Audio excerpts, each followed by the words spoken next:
오늘 저에게 주시는 하나님의 말씀은 신약성경 사도행전 17장 26절 말씀입니다.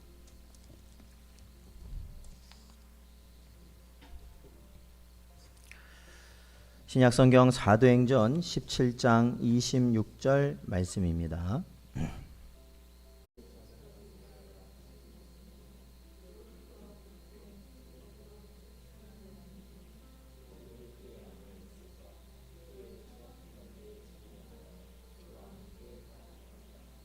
아멘.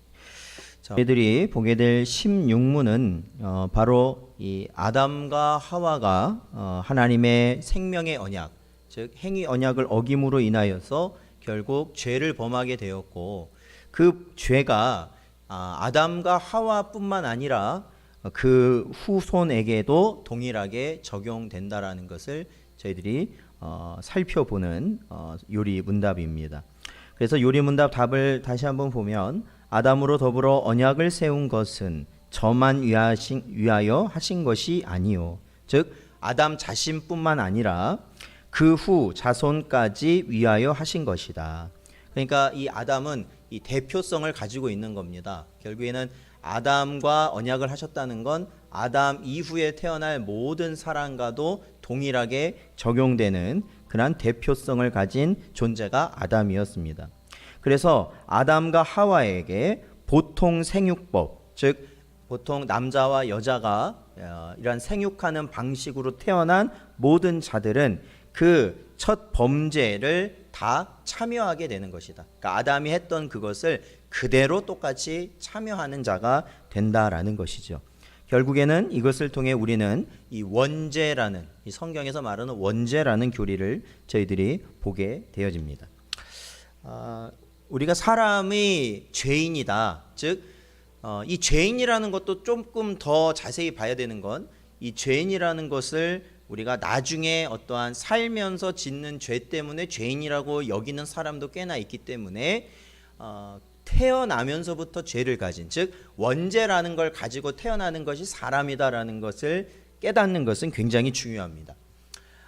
이제 저희가 추석을 보냈는데 이쯤 되니까 보통 여기 이 근방에 사람들이 엄청나게 다녀갔습니다. 어떤 분은 말로는 하루에 100명 이상 막 주스러 다니셨다고 그러더라고요. 그러니까 밤 주스러 자루를 가지고 다니시는데 얼마나 열심히시냐면은, 저도 이번에 처음 알았는데, 보통 낮에 주스러 가시죠. 그런데 어떤 진짜 밤을 제대로 줍는 분들은 한 새벽 시간에 와서 줍는답니다. 그게 왜냐면 밤나무가 밤에 한번 흔든대요. 밤나무가. 그러니까 이게 자생적으로 흔드는 건지 아니면 바람 때문에 흔드는 건지 모르지만, 어쨌든 사람들이 낮에나 주워 가지 않습니까? 그러니까 그때는 안 가고 이 새벽에 밤나무에서 밤들이 떨어져 시간이 새벽 시간이니까 그쯤에서 자루를 가지고 이제 밤을 이제 가지러 간다고 그래요.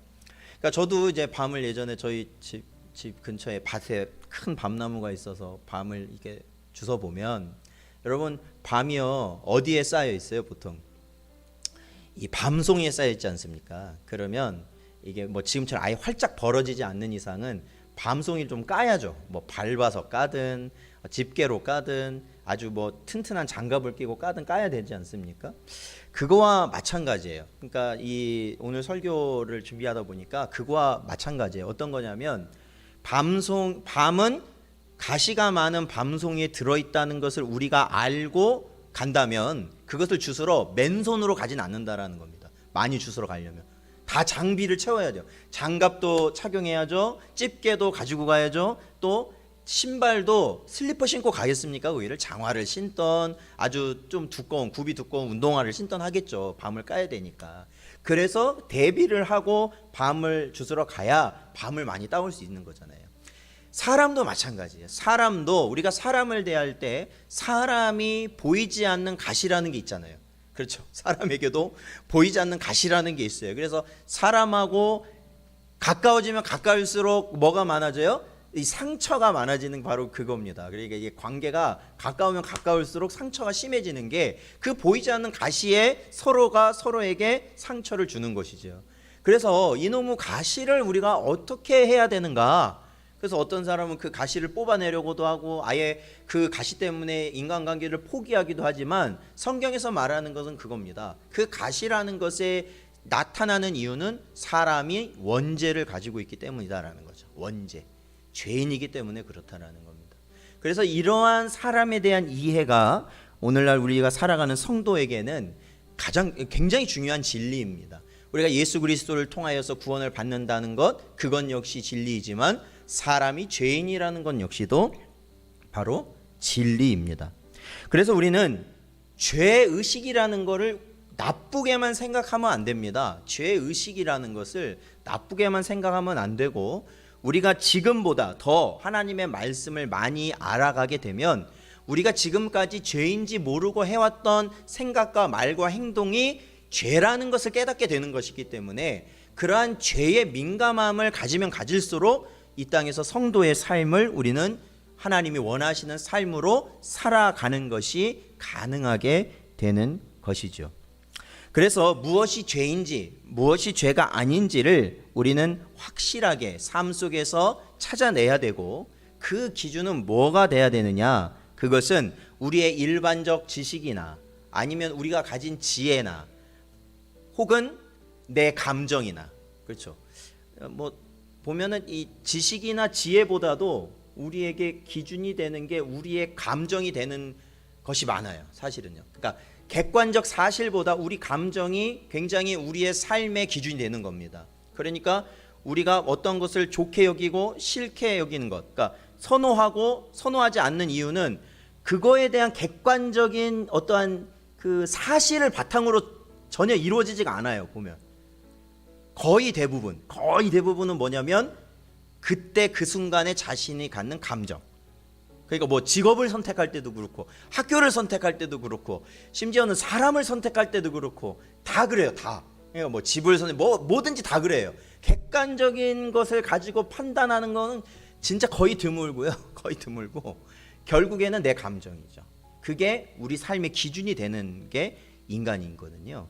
그런데 하나님께서는 뭐라고 말씀하시냐면 그 감정의 기준을 뒤엎고 거기에 뭘 놓으라는 거냐면 하나님이 우리에게 주신 도덕법, 바로 하나님의 말씀을 기준으로 놓으라는 겁니다. 그러니까 내 감정하고는 상관없는 거예요. 그러니까 내 감정하고는 오직 하나님의 뜻에 합당하게 살아가는 것, 그게 바로 성도의 삶이라는 것이죠. 자, 우리 성경을 한번 찾아보겠습니다. 야고보서, 신약 성경 야고보서 2장 10절 말씀입니다. 야고보서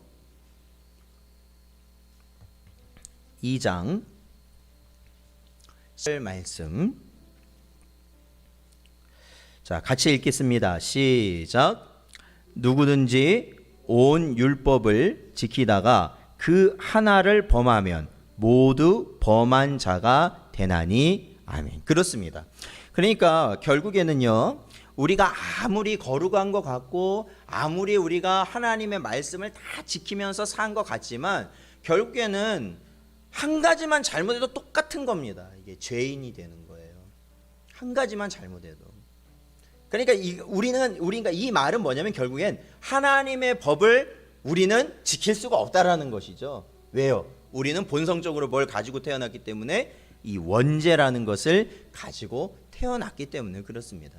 그러니까 원죄라는 것을 우리가 깨닫지 못한 이상은 그 사람의 변화는 사실상 기대할 수가 없습니다. 왜냐하면 근본적인 해결이 되질 않아요. 그러니까 어떤 이 시설이라든지 아니면 어떠한 특별한 경우를 통해서 그 사람이 변화되는 것 같은 것을 느낄 수는 있겠지만 근본적인 것을 알지 못하는 이상은, 해결되지 않는 이상은 그 사람에게 있어서 변화는 없고 똑같이 원죄로 인하여 허덕이다가 멸망당할 수밖에 없는 존재라는 겁니다. 우리가 하나님께 예배함으로 복됨은 때를 따라 주시는 말씀을 통해서 우리는 뭘 보게 되냐면 바로 우리의 죄악을 보게 되는 겁니다. 그러니까 우리가 잘못했다는 것을 깨닫게 하시는 것이죠. 그러니까 저도 저도 그렇게 나이가 많은 건 아니지만 자녀가 있고 이제 한 집안에 또 가장이지 않습니까? 그러다 보면 예전보다요 어떠한 게 줄어드냐면 이 조언이나 충고의 횟수가 확실히 줄어요. 그러니까 예전에 부모님 슬하에 있을 때는, 부모님 아래에 있을 때는 뭐 듣기 좋든 싫든 하여튼 소위 말하는 잔소리라는 것이 있잖아요. 너 이거 해야지, 저거 해야지, 뭐 먹은 것도 이거 먹어야지, 저거 먹어야지, 가는 것도 여기 가야지, 뭐 항상 그런 게 따라다니는데, 이제 그 분리가 돼서 독립이 돼서 따로 가정이 꾸려지면은, 특히 또 따로 가정이 꾸려진 나라에서 거기서 가장의 위치에 있다 보면은 이제는 집안에서 누가 잔소리를 할 사람이 없어요. 누가 틀렸다고 말할 사람이 없단 말이에요. 쉽게 말하면요. 또 목사라는 이 직분 자체도 그렇잖아요. 누가 틀렸다고 말할 수 있는 그게 또 적어진단 말이죠. 확실히. 근데 저뿐만 아니라 어느 정도 연세가 있고 나이를 이제 채우게 되면 거의 대부분 그런 위치에 있어요. 그리고 그때 또 나타나는 현상이 뭐냐면 자기 뜻을 꺾지 않는 거죠. 저도 자기 뜻을 꺾지 않으려고 한다는 거예요. 저도 모르게 뭐든지 제 기준이 되려고 한다는 게 있어요. 그럴 때 하나님께서는 때를 따라 우리가 예배하게 하시고 말씀을 읽게 하시고 기도하시는 이유가 뭐냐면 그걸 꺾으라는 거죠. 사실은요. 제게 있어서도 그걸 꺾으라 계속해서 주님은 말씀하시는 거고, 계속해서 주님 앞에 또한 제 가족이나 아니면 제 주변에 있는 분들에게 항상 죄송스러운 마음을 가지고 또한 바른 길을 찾기 위해서 또한 항상 겸손하게 나아가라는 그 뜻이 있거든요. 그래서 우리가 예배라는 것을 드리면 드릴수록 뭘 보게 되냐면 나 자신의 죄악을 보게 되는 것이죠. 내가 잘못했다는 걸 보게 돼요. 이게 없으면은 이 교만이요, 우주를 뚫고 나갈 겁니다. 아마 이 우주는 끝이 없다고 그러잖아요. 근데 교만은요, 그 끝없는 우주보다 끝이 없는 게 교만이에요. 하늘 높은 줄 모르고 올라가는 겁니다. 그래서 우리가 하나님께 예배한다는 것은 바로 그러한 은혜가 있는 것이죠. 오늘도 이 시간 주시는 말씀을 붙들고요, 이 땅에서 살아가는 저와 여러분이요, 주의 말씀 가운데 순종의 영역을 우리의 삶 가운데서 넓혀 가실 수 있는 여러분 되시기를 주님의 이름으로 축원드립니다. 자, 오늘 문답에서는 인류의 시조 아담의 타락으로 인한 범죄가 그 이후의 후손들에게 전달되고 있다라는 것을 말해줍니다. 즉 전가되고 있다라는 겁니다. 모든 인간은 죄인이라고 말을 할 때 이는 아담의 후손으로서 그냥 죄를 모방했다 정도가 아닙니다. 그러니까 아담과 비슷한 죄를 짓는다 이 정도가 아니라 본질상 아담과 동일한 죄를 저지른 자라는 겁니다. 이미 아담과 동일한 죄를 저지른 게 바로 사람이라는 겁니다. 그리고 그 아담이 그 죄를 범함으로 인하여서 타락하게 되고, 또한 하나님께서 저주하심으로 그의 인생이 완전히 나락으로 떨어지지 않았습니까? 완전히 달라졌죠. 에덴 동산에 살 때와 쫓겨날 때는 완전 다르잖아요. 그것이 우리에게도 똑같이 적용된다라는 겁니다. 즉 아담의 부패성을 우리 역시도 가지고 있다라는 것이죠. 이것은 오늘날 전 세계에 퍼진 역병과 유사하다고 볼 수 있습니다. 이 원죄라는 건 역병과 유사합니다.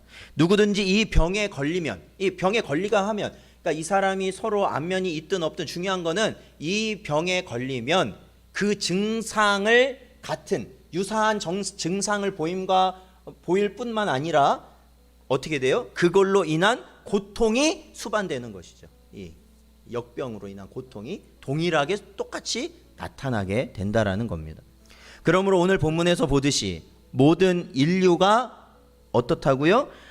아담의 한 혈통으로 이루어졌다고 오늘 본문은 우리에게 가르치고 있습니다.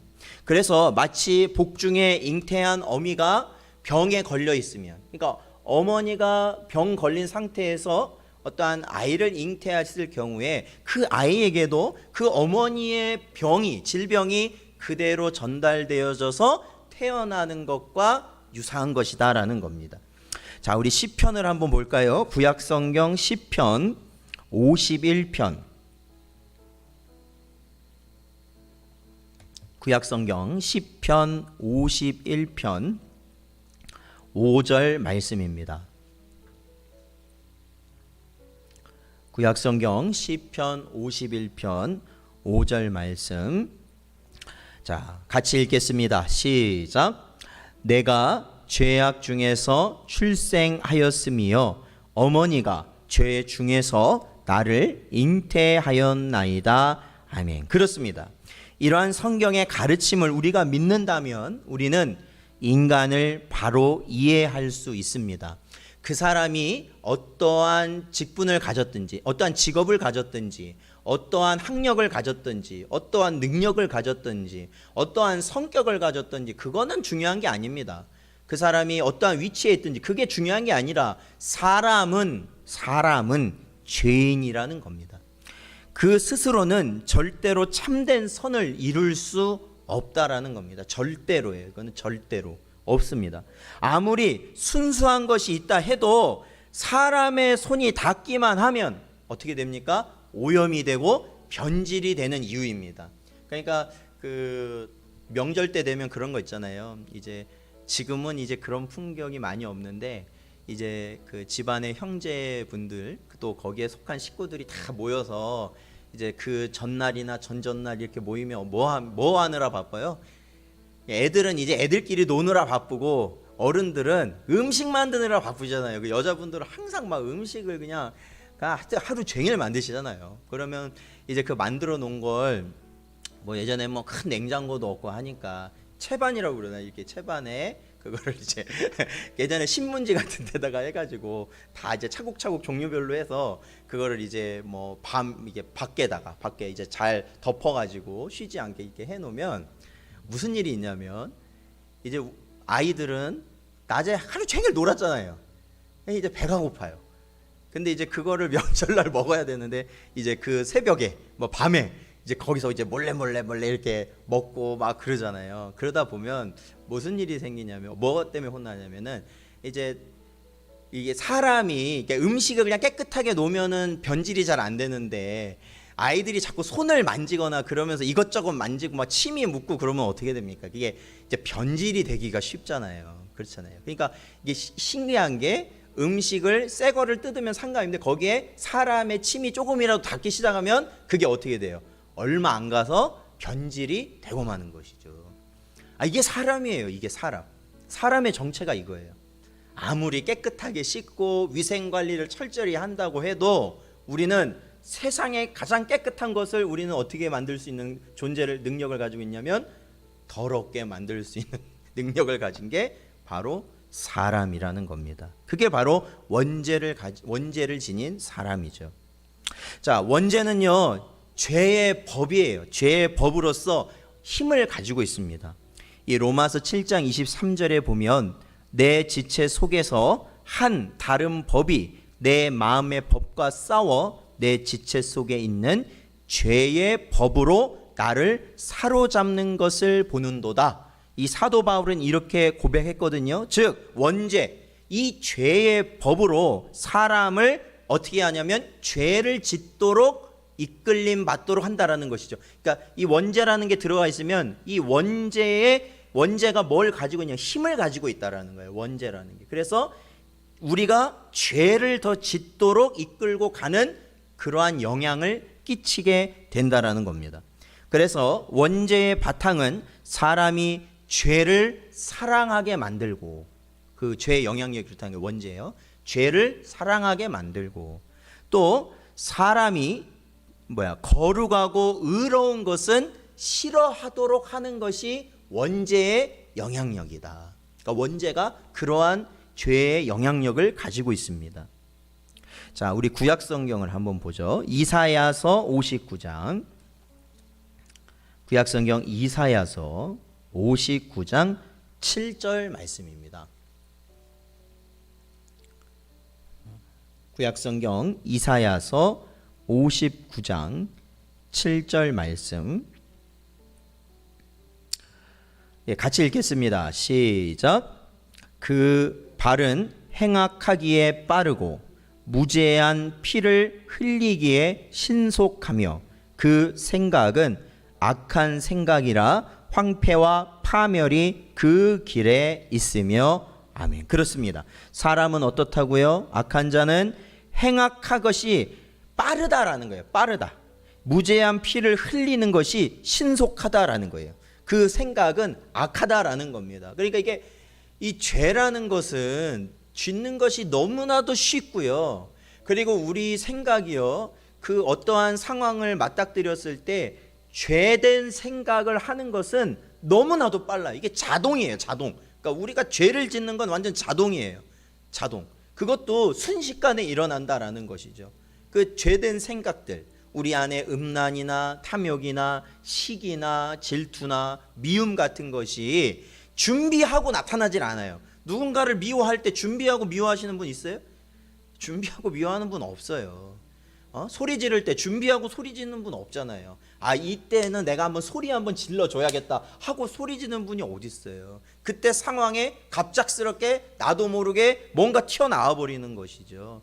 그것이 뭐냐면 바로 죄의 법, 이 원죄로 인하여서 우리 인생들이 죄의 길을 빠르게 가게 되는 그러한 모습이라는 겁니다. 자, 이러한 원죄는요, 교회에 다니는 사람뿐 아니라 하나님께서 지으신 모든 피조 세계에 적용된다는 걸 꼭 아셔야 됩니다. 그러니까 교회 안에서만 우리가 사람은 원죄를 갖고 있어 이렇게 믿기 때문에 우리끼리만 그거를 뭐 어쩌고 저쩌고 아니라 하나님이 지으신 모든 세상에 적용되는 것입니다. 원죄는 독과 같다. 독. 여러분, 독이라는 게 어떤 특징이 있습니까? 독이라는 걸 먹으면 어떻게 돼요? 그 먹은 부분만 아픈 게 아니라 온몸에 퍼지게 되는 것이죠. 온몸에.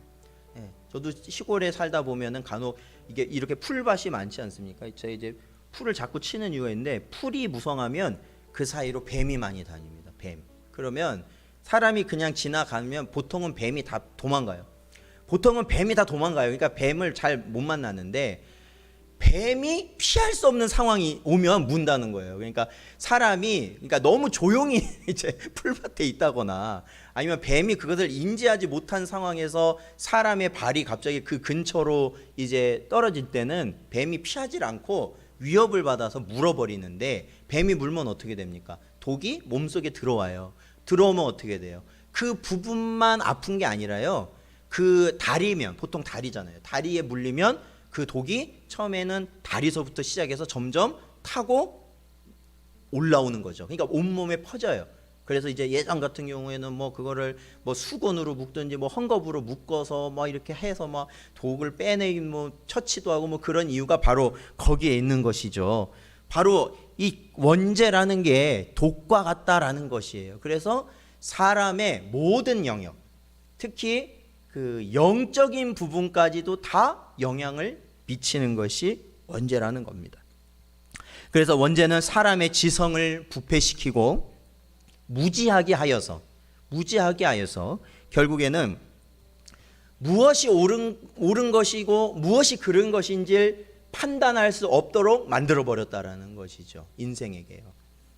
요한복음 1장 5절에 보면요, 이러한 자들을 뭐라고 표현하고 있냐면, 빛이 어둠에 비치되 어둠이 깨닫지 못하더라라는 이 말씀을 보면, 빛이 누구냐면 바로 예수님이시죠. 예수님이 이 땅에 오셨을 때 어떠한 삶을 사셨는지 우리가 마태복음을 통해서 보고 있죠. 이들이 예수님을 메시아로서 인정하느냐? 그러질 못한다라는 거예요. 구분하지 못해요. 왜? 그들은 자신의 탐욕, 자신의 유익을, 자신의 그 원죄로 가려진 그런 무지함으로 인하여서 주님을 바로 보지 못하고 있는, 그것이 바로 저들의 모습이기 때문에 그렇습니다. 그래서 성경에서는 바로 이러한 원죄로 인하여 참된 지식이 다 사라지고 무지하게 된 자들을 어둠이라고 말하는 것입니다. 이 어둠에 쌓인 자, 이 어둠과 같은 자들은 실제와 영적 분별을 할 수 없게 됩니다. 그러니까 이 실제도 제대로 분별하지 못하고 영적인 것도 마찬가지로 분별하지 못합니다. 그리고 올바른 것이 아니라 틀린 것을 좋아하는 존재가 됩니다. 틀린 것을 좋아해요. 그리고 그 마음속에는 정욕, 불충성, 위선, 죄악된 욕망들이 가득 차 있게 됩니다. 즉 사람은 자신이 정상적이라고 생각하겠지만, 보통 일반 사람들은 자기가 지금 정상이라고 생각하겠지만 실상은 원죄에 사로잡힌 그러한 미친 자라는 것이죠. 정상이 아니라는 겁니다. 성경은 그들을 정상으로 보지 않습니다. 그렇기 때문에 그 안에서 마귀 역사가 일어나는 하나의 터전이 되는 것이죠. 마귀 역사가 거기서 일어나요. 정상이 아닌 그곳에서 말이죠.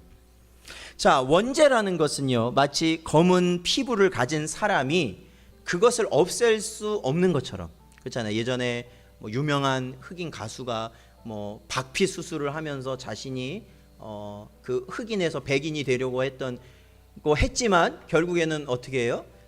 부작용 때문에 더 그 모습이 더 안 좋게 됐다는 것을 우리는 압니다. 그러니까 그걸 바꿀 수가 없어요. 태생이 그런 걸 바꿀 수는 없다라는 것이죠. 마찬가지로 원죄도 그 부패성을 없앨 수 없어요. 원죄를 우리가 지니고 있고 그 원죄로 인하여 아까도 말씀드린 그런 부작용들이 내 삶에서 나타날 때 그것만을 쏙 빼낼 수가 없다라는 거예요. 어떤 시술 아니면 마술 아니면 주술 같은 것으로 그것을 해결할 수가 없어요. 고칠 수가 없다라는 겁니다. 이를 고치기 위해서는 어떻게 해야 됩니까? 그것은 성경이 제시한 유일한 길, 즉 예수 그리스도의 보혈밖에는 없다라는 것이죠. 그래서 이 복음이라는 게 그렇게 해서 중요합니다.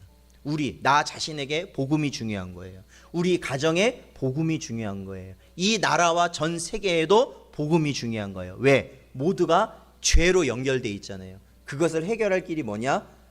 복음밖에 없다라는 것이죠.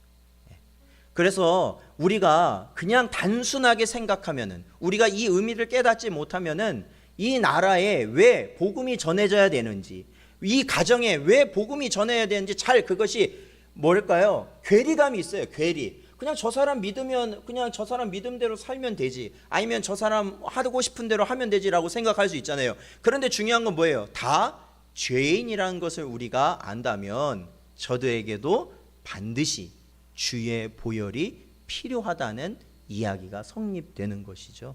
그래서 우리에게 있어서 또한 이 믿음으로 사는 것이 내가 살 길이고 우리 가정이 살 길이고 또한 이 나라가 살 길이라는 것을 우리는 잊지 말아야 합니다. 자, 원죄로 인해 부패되고 오염된 심령은 예수 그리스도의 보혈을 의지함으로 성령의 중생의 역사로 어떻게 해요? 다시 태어나게 되어야만 하는 겁니다.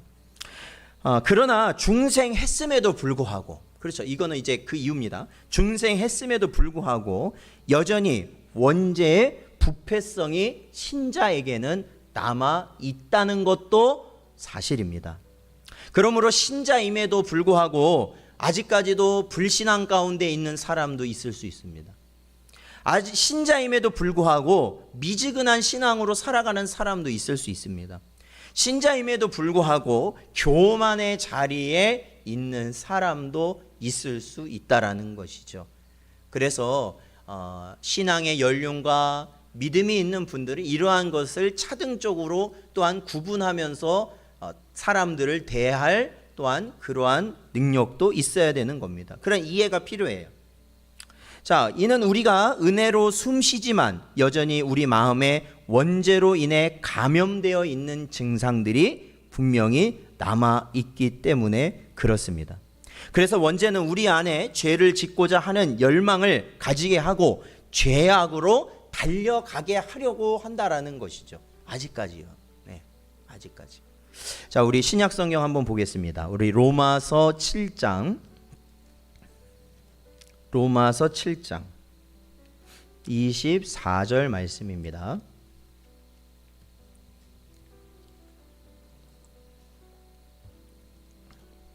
로마서 7장 24절 말씀. 자, 같이 읽겠습니다. 시작. 오라, 나는 공고한 사람이로다. 이 사망의 몸에서 누가 나를 건져내랴. 아멘. 이것이 누구의 고백인지 아시죠? 사도 바울의 고백입니다. 사도 바울. 그 믿음 좋은, 진짜로 많은 교회를 세우고 정말로 죽을 수 있는 상황을 몇 번이나 거쳤지만 주님의 십자가를 전하기 위하여서 그는 그 이방의 나라들을 끝까지 헐벗으며 굶주리며 다녔던 그조차도 뭐라고 말하냐면 이 사망의 몸에서 누가 나를 건져내겠느냐. 왜 그래요? 그 몸은 아직까지도 뭐예요? 죄의 길로 자꾸 가려고 바울을 잡아 당긴다라는 것이죠. 잡아 당긴다라는 것이에요. 사랑하는 성도 여러분, 우리는 인간의 정체에 대한 성경의 가르침을 살펴보았습니다. 이 땅에서 분명 원죄의 영향력을 우리의 삶 속에서 완전히 제거할 수는 없습니다. 바울이 방금 우리에게 보여줬던 것처럼 완전히 제거할 수는 없어요. 그러나 예수 그리스도의 보혈을 통한 중생과 거듭남, 즉 이러한 성령의 역사는 결과적으로 우리가 생각해 볼 게 있는데, 먼저는 하나님 앞에서, 그러니까 우리가 예수 그리스도의 보혈을 믿고 중생과 거듭남의 역사를 지나게 되면, 다시 거듭나게 되면 우리가 주님 하나님 앞에서 법적으로 모든 죄의 책임을 면제받는 존재가 되는 겁니다. 이건 법적인 것이죠. 법적인 것, 면제받는 존재가 되는 겁니다. 이건 변하지 않아요. 그리고 우리가 믿는 순간 그것이 우리에게 주어짐을 우리는 잘 알고 있습니다.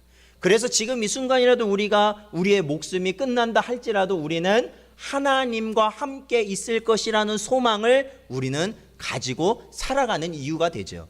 그런데요, 동시에 이 땅을 살면서 어떠한 삶이 필요하냐면, 아직도 남아있는 이 육신의 원죄의 영향력 아래서 오염된 것들을 성령의 제어하심을 통하여서 우리가 하나님이 원하시는 삶을 살아가기를 또한 우리는 힘써야 되는 것입니다. 그것이 은혜예요. 그것이 은혜. 어떤 분들은 성화라는 표현을 이렇게 하시더라고요. 성화라는 걸 우리가 조금씩 우리 상태가 좋아져 간다라고 생각을 하시는데, 그것은 조금 부족한 이해라고 생각이 됩니다. 왜냐하면 우리 몸은 똑같습니다. 그러니까 뭐랄까요? 죄로 인하여 오염된 부분이 재생돼서 바뀌는 건 아니에요. 근데 중요한 건, 성화라는 건 어떠한 의미냐면, 일정 부분 조금만 성령의 제어하심이 해당됐다면 이제는 그 전체로 성령의 제어하심이 가능하게 되어지는 것이죠. 점점 더 성령 하나님의 인도하심으로 살아가게 되는 게, 그게 성화지. 내가 바뀐다? 여러분, 안 바뀝니다. 사람은 절대 안 바뀌어요. 그저 성령의 제어하심이 그의 삶을 더욱더 많은 부분까지 지배하시게 되는 겁니다. 그게 성화입니다. 자, 우리 로마서 8장 13절 읽어볼까요? 로마서 8장 13절 말씀입니다. 같이 읽겠습니다. 시작. 너희가 육신대로 살면 반드시 죽을 것이로되 영으로서 몸의 행실을 죽이면 살리니. 아멘. 그렇습니다. 육신대로 살면 어떻게 된다고요? 반드시 죽는다. 왜요? 그 육신은 뭐예요? 원죄로 물든 육신이기 때문에 그렇죠. 그런데 영으로서 몸의 행실을 죽이라. 여기서 영이 뭡니까? 영으로서 몸의 행실을 죽이라. 여기서 말하는 영이 뭐예요? 내가 가지고 있는 영입니까? 아니죠. 성령이죠. 성령을 통하여 우리의 행실을 죽이게 되면 우리는 살 수 있게 된다라는 겁니다. 사랑하는 성도 여러분, 지금도 우리 마음속에서는 항상 끊임없이 이 솟구쳐 오르는 원죄에 오염된 수많은 것들이 나타나지 않습니까? 그럴 때 성령께서 그 모든 것을 억누르시고 오로지 하나님께서 우리에게 요구하시는 길을 조금씩, 많이도 아니에요, 조금씩 우리들이 살아가며 하나님의 은혜를 누리며 살아가시는 여러분 되시기를 주님의 이름으로 축원드립니다. 기도하겠습니다. 하나님 아버지, 감사합니다. 오늘도 이 시간 저희를 부르시고 또한 인도하여 주심으로 오늘도 우리가 죄인 되었고 또한 하나님의 말씀을 통하여 살아가지 못하는 존재임을 깨닫게 하여 주신 은혜 감사드립니다. 그러므로 우리는 더욱 주님을 향하여 나아갈 수밖에 없고, 그러므로 우리는 더욱더 주의 십자가를 붙들 수밖에 없사오니 아버지 하나님, 부족한 저희들에게 언제나 성령 하나님의 인도하심과 주장하심으로 언제나 하나님 아버지를 바라보며 살아가는 심령들 되게 하여 주시옵소서. 아버지 하나님, 연약하고 아버지 하나님 죄로 물든 아버지 하나님 이 육신의 입김대로 살면서 이 땅 가운데 헛된 길로, 주님을 부인하는 길로, 아버지 하나님 앞에 범죄하는 길로 나아가지 아니하게 하시고, 오늘 이 시간도 주신 말씀 저희들